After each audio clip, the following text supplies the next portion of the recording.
Bismillahirrahmanirrahim. Qur'an-ı Kərimdə Allah Teala buyurur ki: "Əfərəeytə mən ittəxəzə iləhəhu həvəhu." Gördünmü öz nəfsani istəklərini Tanrıya çevirən şəxsi? Öz nəfsani istəklərinə tapınan şəxsi görürsənmi?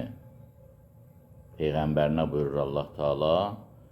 Buyurur, görürsən belə insanları ki, bunlar öz ürəklərinin istədiklərini, öz zövqlərini, öz xoşladıqlarını Tanrı kimi qəbul edirlər.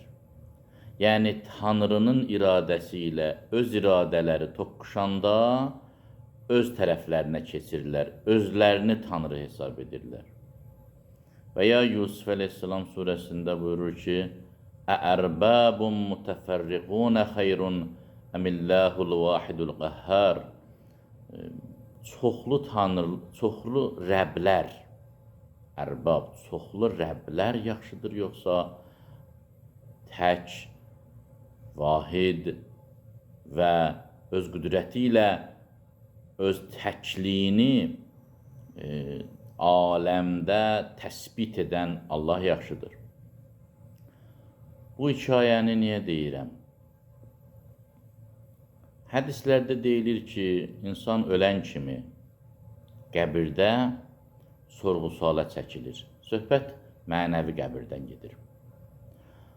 Sorğu-sual əsnasında soruşulan suallardan biri budur ki, mən Rabbuk, Rəbbin kimdir? Maraqlıdır ki, mən ilahuk deyilmir, yəni Tanrın kimdir? Mən xaliquk deyilmir, səni yaradan kimdir? Deyilir, mən Rabbuk, sənin Rəbbin kimdir? Rəbb, rububiyyət, dini termin olaraq o varlığa deyilir ki, insan onun əmri ilə oturub durur. O nə deyirsə onu yerinə yetirir.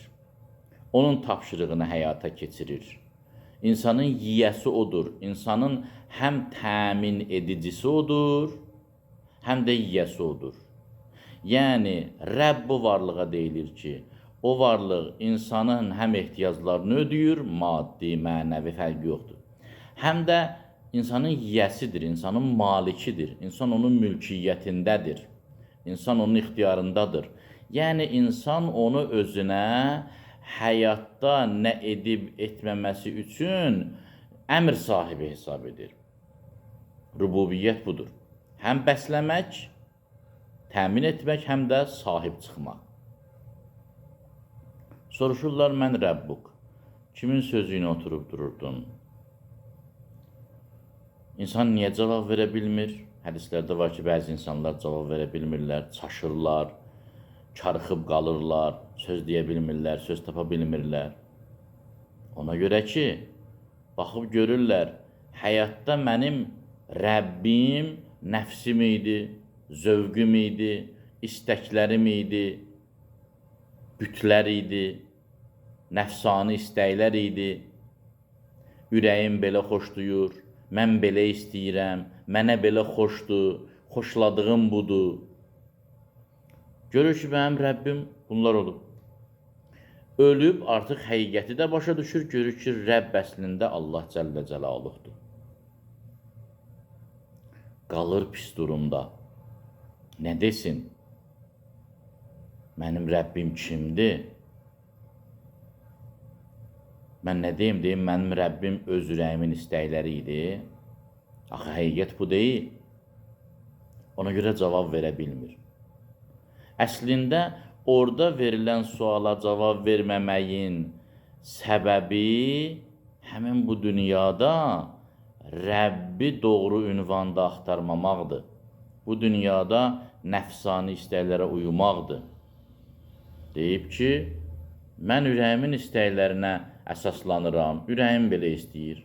İndi ürəyim belə istəyir, yəni mənim Rəbbim ürəyimin istəkləridir. O nə desə onu edəcəm. Ölən kimi soruşurlar, kimin sözü ilə oturub dururdun? Mən Rəbbuk, Rəbbin kimdir? Bir tərəfdən baxır ki, mən nəfsimin sözü ilə oturub durmuşam. digər tərəfdən baxır ki, həqiqət başqadır. Ona görə cavab verə bilmir.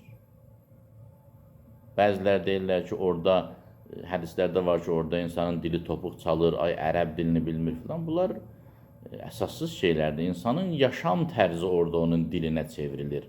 İnsanın həyat tərzi onun sözünə çevrilir.